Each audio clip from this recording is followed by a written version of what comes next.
দিন এনে দিন খায় দেশে এমন দিনমজুরের সংখ্যা নেহায়েত কম নয়, যার একটি বড় অংশের বাস রাজধানীর লাগোয়া রূপগঞ্জে। এখানে এমন দিনমজুরের সংখ্যা লক্ষাধিক। পরিমিত আয় না থাকায় অর্থাহার অনাহারে দিন কাটাচ্ছেন তারা। চান শুধু 3 বেলা খাবারের নিশ্চয়তা।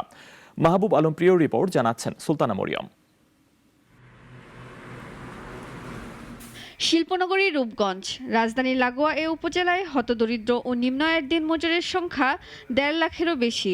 ফসলি জমিতে কাজ, মাটি কাটা, বাসাবাড়ি কিংবা কলকারখানার ছোটখাটো কাজ করে সংসার চলে তাদের, যার বেশিরভাগ কাজেরই নেই নিশ্চয়তা। দিনে মাত্র 500 টাকা কামিয়ে সংসারের ব্যয় মেটাতে হিমশিম খাচ্ছেন নিম্ন আয়ের এসব শ্রমজীবীরা। চলতি বাজারে পণ্যের মূল্যের গতির সাথে আয়ের বিস্তর বৈষম্য থাকায় হিমশিম অবস্থা তাদের।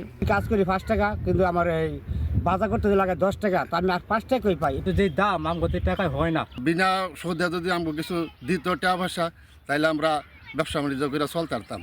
খেটে খাওয়া এসব দিনমজুরদের বিনা সুদে ব্যাংক ঋণ দিয়ে ক্ষুদ্র ব্যবসায় যুক্ত করা ও সচ্ছলতা ফিরিয়ে আনার দাবি তরুণ ব্যবসায়ীদের।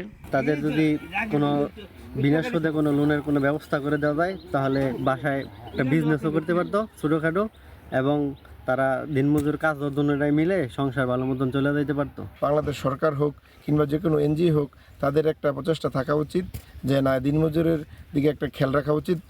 এদের জন্য বিনা সুদের ঋণ কিংবা তাদেরকে একটা সহযোগিতার হাত বাড়িয়ে দেওয়া উচিত। সরকারের গদিতে কে বসলো তা নিয়ে মাথা ব্যথা নেই হতদরিদ্র এসব মানুষের। দাবি একটাই, চান দুমুঠো ভাত ডালের নিশ্চয়তা। সুলতানা মরিয়ম, নাগরিক। কোটি মানুষের আস্থার ভালোবাসায় 11 বারের মতো দেশের 1 নম্বর রেফ্রিজারেটর ব্র্যান্ড ওয়ালটন।